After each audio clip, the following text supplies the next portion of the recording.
Ik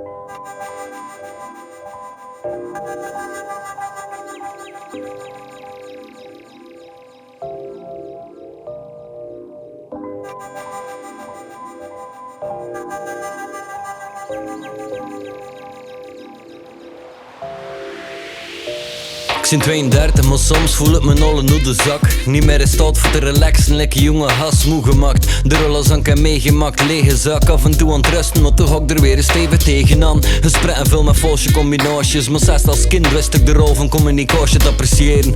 Was ik mee bezig, wie nu dat nog aan het lintje overbinden? Ik alles stoppen tot iets stevig.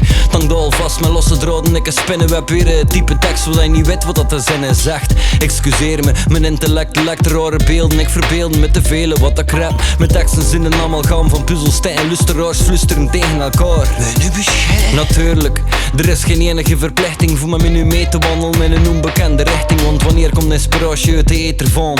Op het moment moet ik mijn pen bewegen voor het idee te staan dat in me zit. Wanneer ontwaak ik in mijn vlinder pak, hoe zoek ik een content zijn met hetgene dat me in me rakt. Het is niet aan gaten, maar de meeste zaken zitten. Hoe kunnen we nu Mars veroveren op de paarden niet kunnen lukken? Is dat tegendraads dat ik al die zaken haten in de media? Dat ik weinig kleurend waren, dat er voorgestelde sepia. Ik schreef mijn denkproces neer en dat stopt het. Ze geen 10 stappenplannen fabriceren, nee daar had het echt niet over. Ik kunt juist de beelden dat mijn ziel raakt. Nog niet veel ontdekt, maar ik voel me kwijt zo wiel, maar het is meer dan al die termen die je uit mijn stiel plakt. Voor mij is rap het enige dat van mijn leven een film maakt. Het is de extra ensenering en het grotere verhaal dat me in stand doet. Het is zoveel meer aan taal, het is mijn bandzoet dan dagelijks dragen. En met zijn teksten van nature, ik schets paragrafen en net zijn karikaturen. Duw mijn letters in een waar zijn mezelf op het blad. Dus ik doe aan spiegelschrift met iedere tekst dat ik heb gemaakt. Proces ik deuren gaan is louter puur. Het vrije wil op stage, ik heb rechtjes te mezelf. Gelijk Dave Pilleker, omdat ik zin op dat moment. Soms al zwaar, soms al minder, maar ik zin trouw aan mezelf en aan mijn woorden. En het is al niet te verklaren, te beuren door me jut. Uit momenten fabriceer ik juist de vreugde vol geluid. Andere dagen maak ik depressieve platen, is mijn focus omgedraaid. En nu doe ik de miserie in de gaten, kan ik te weinig loslaten. Niet genoeg relativeren, grappen dat meestal die teksten zijn de mensen appreciëren. Ook ik ongelukkig zijn ik dus meer kansen op succes. Iemand anders zijn geluk is zelf een reden voor respect. Ik ben de antecedent van het wat dat nog moet komen. Heel de wereld is op zoek naar een antwoord op waarom. Is het leven like dat is, er is mas vertier. Maar vele keren werkt het lekker royal op een stier. We missen ding van echte woorden, we kijken met de zon toe. Niet zo evident, maar er is schaarste en overvloed. Te veel over moeten slechter dan dat we beseffen. Maar te weinig zelfvertrouwen is ook een vloek die is getreffen. Hij vangt als je 2 vieren, hij plet als je 4 meuren. Er is dit tekort voor al je foute keuzes te betreuren. Maar ook dit te vele voor je van niet in te moeten aantrekken. Dus zoek een evenwicht voordat je de hele boel moet lamlen.